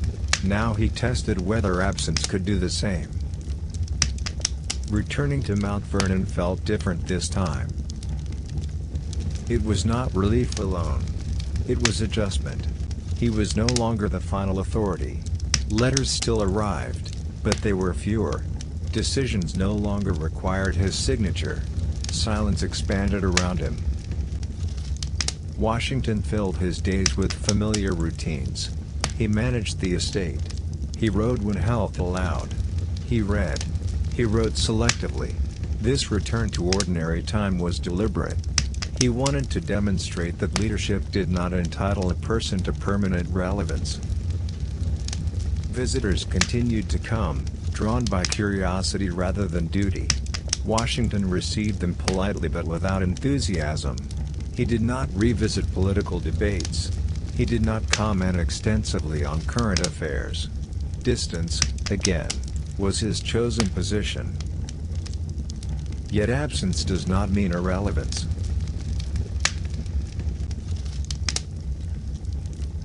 Washington's farewell address continued to circulate. Its warnings were discussed, argued over, and often ignored. Political factions grew stronger rather than weaker. Foreign entanglements eventually deepened. Regional divisions hardened. Washington observed this quietly. He did not express satisfaction or regret publicly.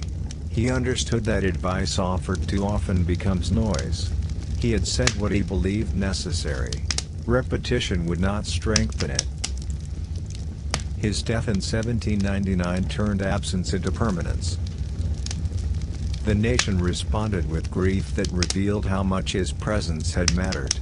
Public ceremonies, eulogies, and tributes followed. Washington became a symbol more quickly in death than he ever had in life. This transformation was immediate and uneasy. The man who had worked so carefully to avoid monarchy was elevated into near myth. His restraint was remembered, but simplified. His caution was praised, but rarely practiced. The farewell address was quoted selectively, often stripped of context. Washington could no longer correct interpretation. And that is perhaps the final weight of stepping away. Once absence becomes permanent, meaning belongs to others. Living carefully with what was owed. George Washington thought about money more often than people assume. Not because he loved it, and not because he had too much of it, but because it was never entirely settled. For most of his adult life, Washington lived with debt, delayed payments, uncertain income, and the constant need to balance obligation against reputation.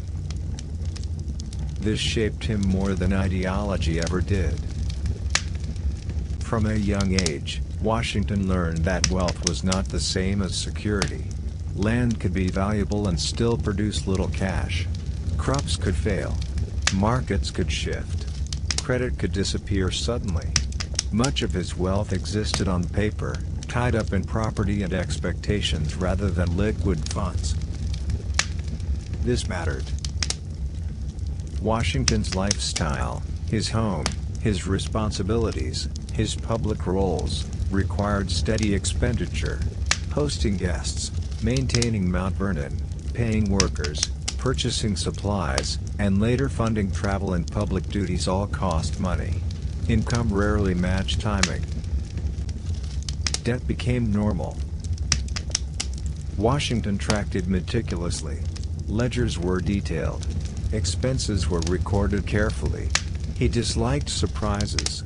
Financial disorder felt dangerous to him, not morally, but structurally. Money problems disrupted routine, and routine was his anchor. During the Revolutionary War, Washington refused to accept a salary as commander of the Continental Army.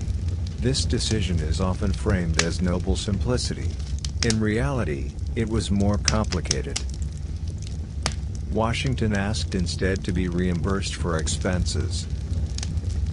This allowed him to avoid appearing motivated by profit while still protecting himself from financial ruin. War was expensive. Travel, clothing, equipment, and hosting duties all came at personal cost. Washington was willing to serve, but not to bankrupt himself doing so.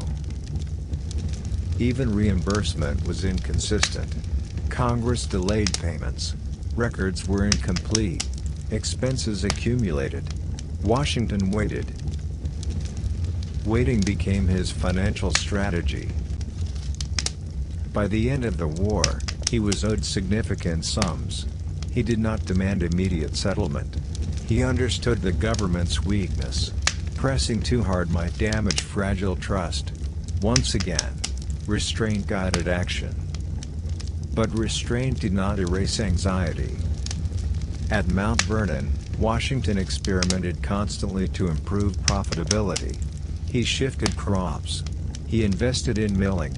He attempted diversification. These efforts were practical, not ambitious. He wanted stability, not growth. Still, money remained tight. The presidency added new financial strain. Public service required presentation. Clothing, travel, entertaining, all had costs. The salary was modest relative to expectations. Washington managed carefully, maintaining dignity without extravagance. He avoided ostentation deliberately. Excess invited criticism. Frugality invited respect. Balance mattered. Washington's views on national finance reflected his personal experience. He supported strong credit, reliable repayment, and long-term planning. Debt itself did not frighten him, unmanaged debt did. He understood that credibility mattered. Nations, like individuals, survived on trust. Paying obligations slowly but consistently was better than dramatic gestures followed by collapse. This belief aligned him with policies that prioritized financial order over immediate comfort. These policies were unpopular with some. Washington accepted that. Money, for him, was not about enrichment. It was about continuity. Even in retirement, financial concerns persisted. Estate management required attention. Incomes fluctuated. Expenses continued. Washington never fully escaped the need to monitor accounts. His will reflected careful planning. Debts were acknowledged. Obligations clarified. Assets distributed with intention. Money, even at the end of life, required structure. As George Washington aged, money became less about ambition and more about containment. He was not trying to build wealth. He was trying to prevent collapse of household order, of reputation, of obligations quietly piling up. Financial pressure did not arrive in dramatic waves. It crept in through delays, shortages, and mismatched timing. Washington learned to live with that pressure without letting it dictate his decisions. This required discipline. He reviewed accounts personally.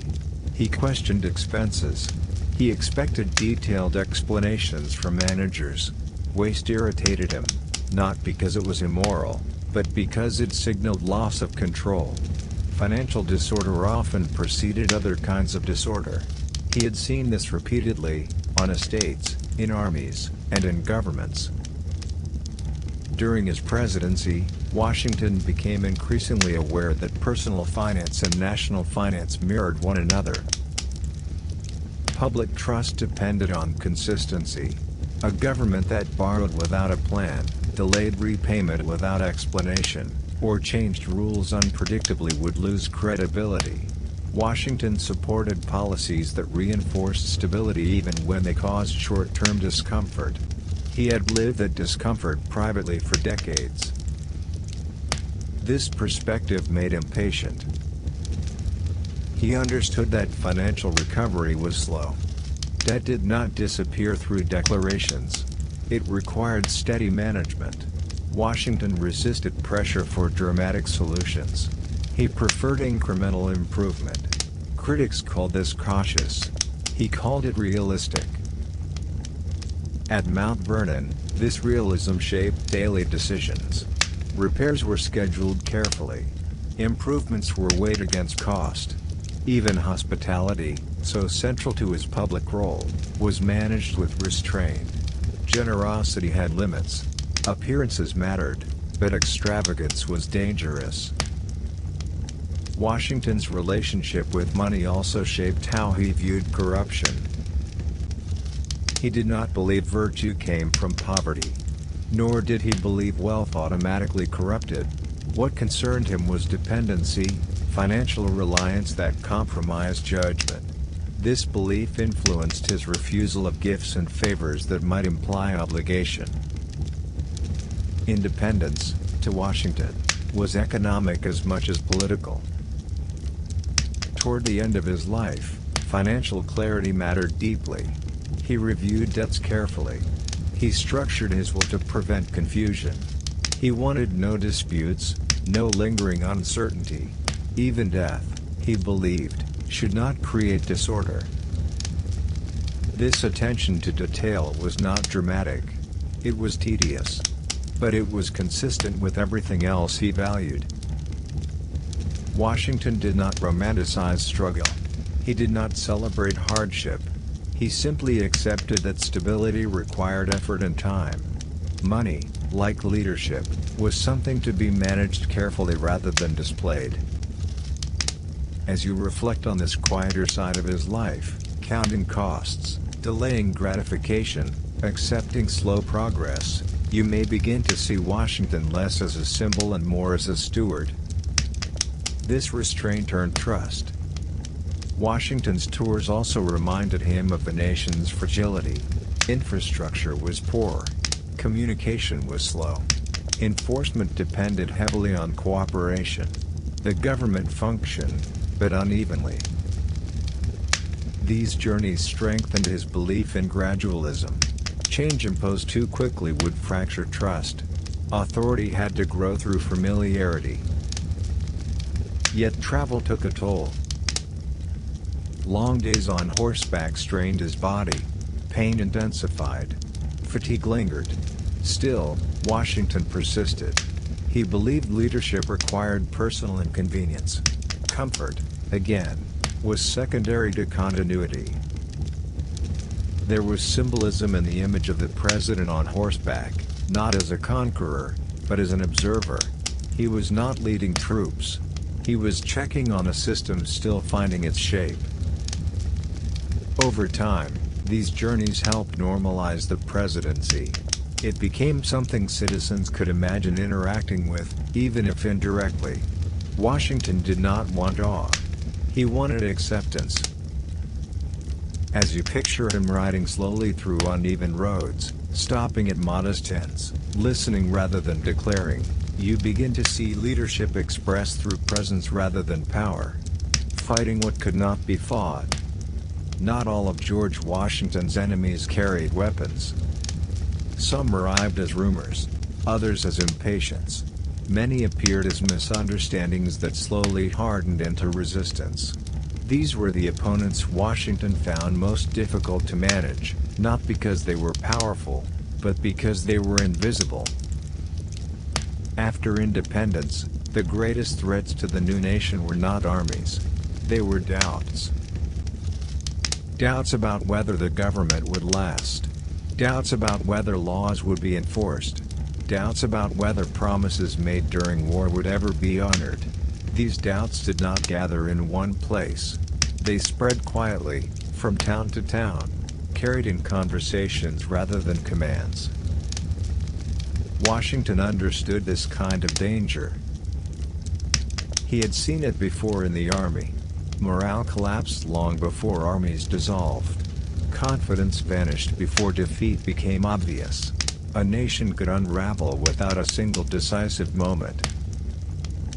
So Washington paid close attention to mood. He read newspapers carefully, even those critical of him. He monitored petitions and complaints not for their immediate demands, but for tone. Anger mattered less than despair. Frustration could be managed. Loss of faith could not. One of the clearest examples came with resistance to federal authority in rural regions. Taxes were imposed to stabilize national finances.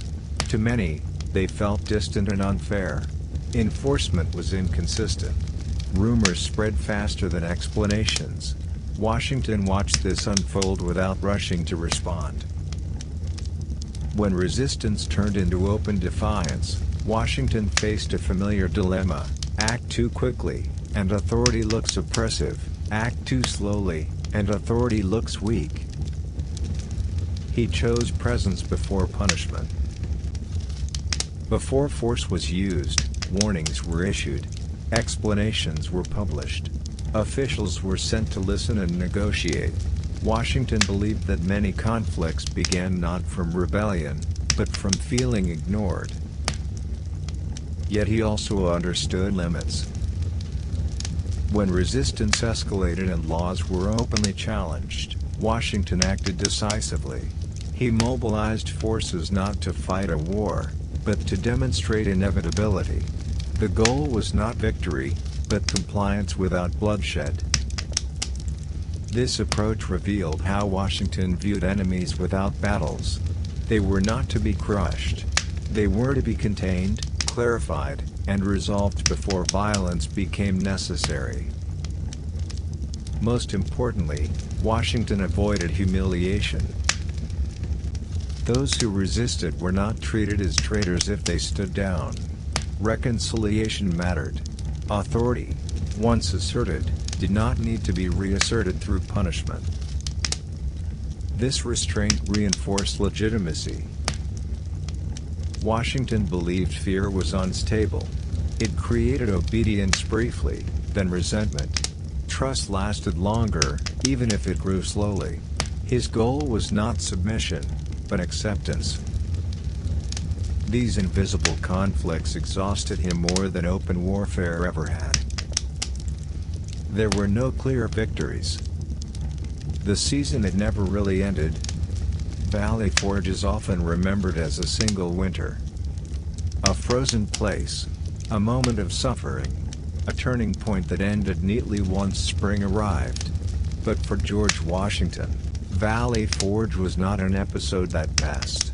It was a condition that followed him for the rest of his life. When the Continental Army settled there in December 1777, it was not a dramatic decision. It was a practical one.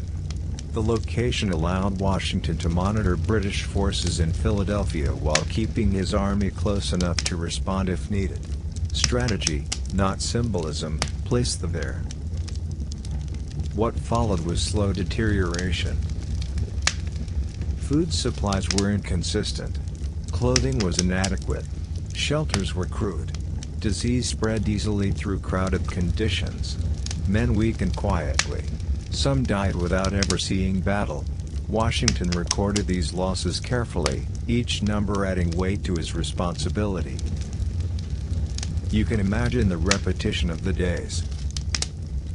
Wake in the cold. Stand in line for rations that might not arrive. Repair shoes with scraps. Drill when strength allowed. Wait. Always wait. This monotony, more than dramatic suffering, defined Valley Forge. Washington walked the camp often. He observed rather than performed. He did not promise relief he could not guarantee. He believed honesty preserved trust, even when circumstances were bleak. What made Valley Forge significant was not the suffering alone. Armies had suffered before. What mattered was that the army did not dissolve. Men stayed. Some deserted, yes. Others endured. Discipline weakened, then slowly strengthened. Training improved. Order emerged unevenly.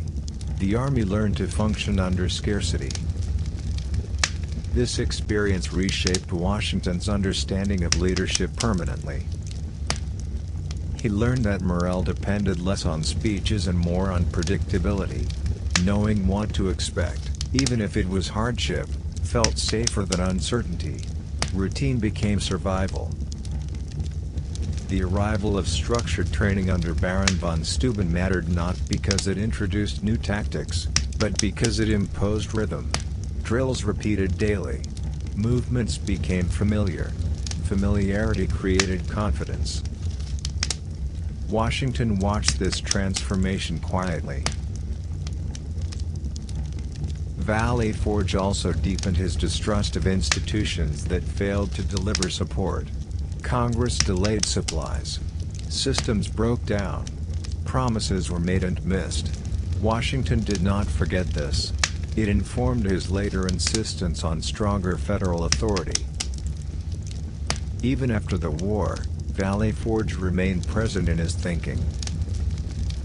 When he governed, he planned for shortages before they occurred. He valued logistics over optimism. He distrusted enthusiasm unsupported by preparation. The winter had taught him that suffering multiplied when systems failed silently. The memory of barefoot soldiers followed him into the presidency. He supported policies that ensured funding and supply, even when they were unpopular. He preferred slow accumulation of resources over sudden mobilization. Valley Forge had shown him the cost of improvisation. In retirement, Washington reflected on the winter rarely and indirectly. He did not glorify it. He did not romanticize suffering. He treated it as instruction, not legend. To him, Valley Forge was not a story of heroism. It was a reminder of fragility. As you sit with this quieter version of the winter, less dramatic, more repetitive, you may begin to feel how it lingered beyond a season itself, choosing to become ordinary again. When George Washington left the presidency in 1797, he did not step into obscurity. He stepped into deliberate smallness. This distinction matters. Washington did not retire because he was forgotten, dismissed, or defeated. He retired while still admired, still influential, still capable of shaping events. That choice, walking away while authority was intact, was not passive. It was a form of resistance. Resistance to permanence. Resistance to dependency. Resistance to the idea that leadership must linger to remain valid. Returning to Mount Vernon, Washington resumed routines that looked ordinary from the outside but were carefully chosen. He woke early. He reviewed estate operations. He walked the grounds. He read correspondence. These actions were familiar, but now they carried new meaning. They were proof that power had not consumed him. Visitors continued to arrive. Some came out of respect, others out of curiosity. A few hoped for guidance or endorsement. Washington received them politely, but he rarely offered opinions on current politics. He had learned that advice, once detached from authority, could still distort events. Silence protected both him and the system he had left behind. This silence was intentional. Washington believed that retirement should not become shadow governance. Remaining too vocal risked undermining his successor. The presidency needed to stand alone, without comparison or correction from its first occupant. So Washington withdrew, not emotionally, but publicly. He still cared deeply about the nation. He still followed events. He still worried. But he expressed concern privately, not performatively. Power, once relinquished, stayed relinquished. This was not easy. Criticism of the new administration arose quickly. Some expected Washington to intervene, to reassure, to stabilize. He resisted. Intervention would have suggested that leadership was transferable only through his presence. He wanted institutions to learn independence the hard way. At Mount Vernon, Washington's health continued to decline. Pain persisted. Energy waned. Yet a routine remained. He believed routine preserved dignity when strength faded. Estate management occupied much of his attention. Finances required monitoring. Labor systems, still rooted in slavery, continued to trouble him quietly. He made adjustments where possible, avoided disruption where not. Even in retirement, he sought order over resolution. Letters still arrived. Some asked him to return to public service. Others sought endorsements. Washington declined politely. Each refusal reinforced precedent. Leadership could end. Service had limits. This mattered more than policy. By choosing ordinariness, Washington reshaped expectations of power. He demonstrated that authority did not entitle a person to lifelong relevance. That stepping aside could be as meaningful as stepping forward. The shape of memory.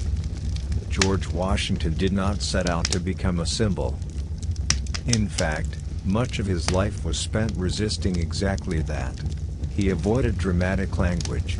He limited public explanation. He stepped away from power when he could have held it longer. These habits were meant to preserve balance, not to build legend. Yet symbols do not require intention. They require absence.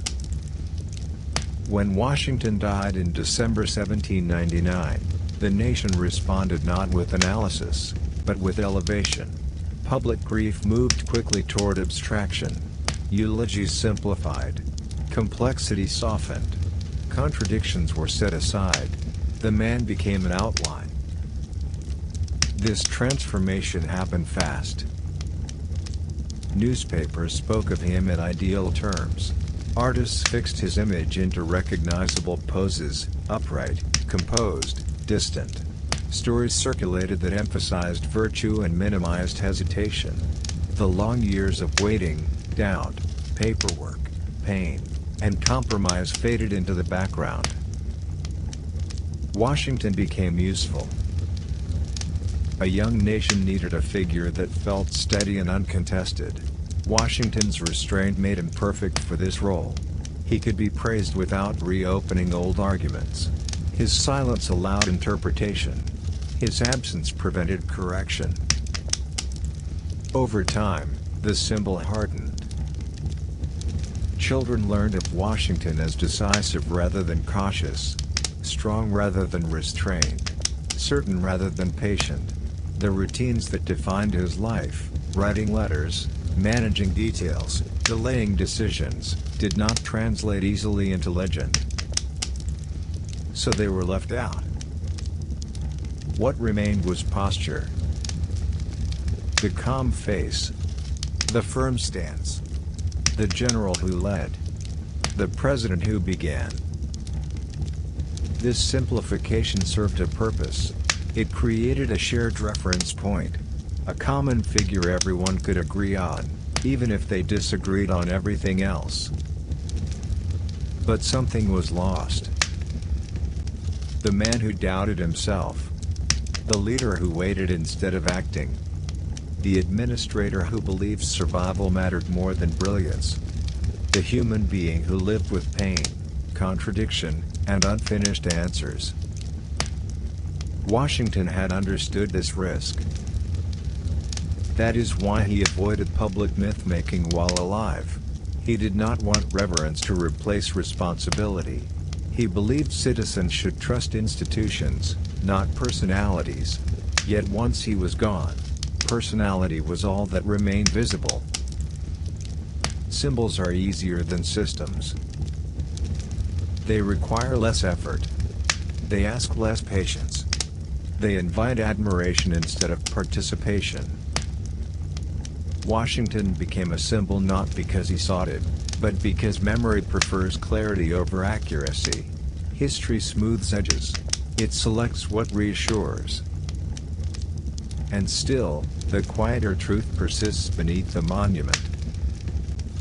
Washington's real legacy was not certainty. It was restrained. Not command, but endurance. Not resolution, but continuity. As you sit with this final transformation, from man to symbol, you may feel the distance between the life he lived and the figure that remains.